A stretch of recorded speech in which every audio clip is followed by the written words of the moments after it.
দুঃখজনক ঘটনা আমরা দেখেছি যখন সাধারণ নাগরিকের উপরে, পর্যটকদের উপরে সন্ত্রাসবাদীরা হামলা চালিয়ে তাদেরকে হত্যা করেছিলেন পেহেলগাঁওয়ে।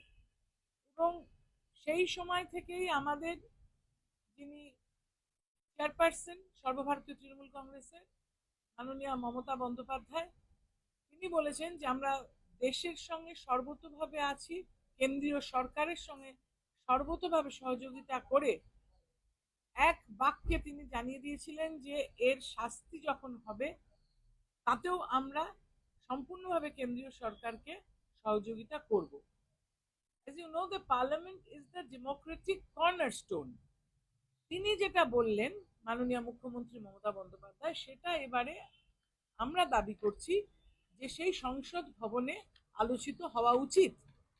1971 তৎকালীন প্রধানমন্ত্রী কিন্তু সর্বদলীয় একটি বিশেষ অধিবেশন ডেকেই আলোচনা করেছিলেন যুদ্ধের পরে। আবার 2001-এ সংসদে হামলার পরেও কিন্তু তৎকালীন প্রধানমন্ত্রী অটল বিহারী বাজপেয়ীজিও এইভাবেই বিশেষ অধিবেশন ডেকে সেখানে আলোচনা করেছিলেন ভয়ঙ্কর এই আক্রমণের বিরুদ্ধে সকলের মতামত নিতে।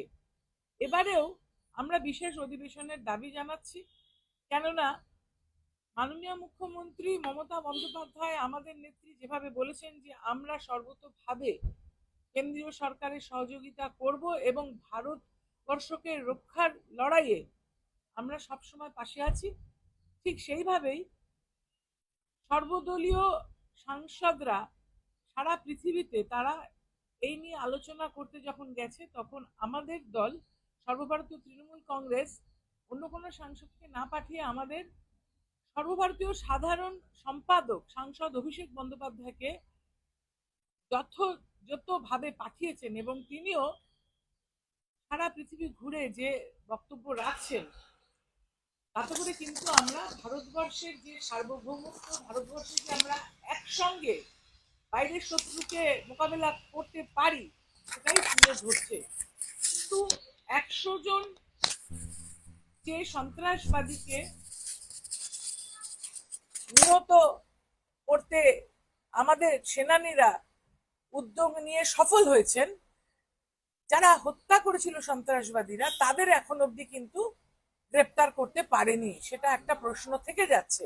তাই ঠিক কোন জায়গাটাতে এই যে একটা ঘটনা প্রবাহ, যেটার জন্য কিন্তু এই এশিয়া মহাদেশের দক্ষিণ দিকে একটা অস্থিরতা সৃষ্টি করেছে পাকিস্তান সন্ত্রাসবাদীদের মদত দিয়ে। সন্ত্রাসবাদীদের কিন্তু কোনো জাত হয় না, কোনো ধর্ম হয় না, তারা শুধুই সন্ত্রাসবাদী, তারা সন্ত্রাস ছড়ায় এবং যে সরকার তাদের মদত দেন সেই সরকারকেও রোগ নেশন বলে। সুতরাং তারা এখন কোন জায়গায় আছে বা ভারতবর্ষে সেই হত্যা লীলার পরিপ্রেক্ষিতে যে একটা যথাযথ জবাব কেন্দ্রীয় সরকারের অধীনে থাকা আমাদের জওয়ানরা দিয়েছেন পাকিস্তানকে, এই সবকিছু জানার অধিকার ভারতের নাগরিকদের আছে। ভারতবর্ষের যে সংবিধান এবং ভারতবর্ষের যে আমাদের সংসদীয় রাজনীতি, সংসদ ভবনে আলোচনা করে দেশবাসী জানতে চাইছেন এবং সেটা একমাত্র বিশেষ অধিবেশনের মাধ্যমেই হয়। এবার আমাদের পরবর্তী যে বর্ষার সময়কার মনসুন সেশন হয় সেটা কিন্তু গত 3 বছর ধরে জুলাই মাসেই হচ্ছে। আমাদের এতদিন অলরেডি হয়ে গেছে, জুলাই মাস অব্দি অপেক্ষা করলে কিন্তু আমরা এটা সঠিক পদক্ষেপ নিচ্ছি না বলে আমরা মনে করি যে দেশবাসীর এটা জানার অধিকার আছে এবং সেটা ইমিডিয়েটলি জানার অধিকার আছে। তাই যারা বাইরে গেছেন বিদেশে দেশের কথা তুলে ধরতে, আলোচনা করতে, তারা ফিরে আসলেই এই মাসে জুন মাসেই একটি বিশেষ অধিবেশন ডেকে এটা নিয়ে আলোচনা করাটাই আমরা মনে করছি উচিত। সেই জন্যই আমরা এই চিঠিটা কালকে লিখেছি। দিদি, দুটো প্রশ্ন। একটা হচ্ছে যে অন্যান্য বিরোধী দলদের সঙ্গেও কি আপনারা একই সঙ্গে সংযোগ রাখছেন যাতে একেবারে ইউনিফর্মলি সমস্ত বিরোধী দলের তরফ থেকে এই বিশেষ অধিবেশনের দাবিটা তোলা যায়, বিশেষত ইন্ডিয়া ব্লকের সমস্ত দলের তরফ থেকে?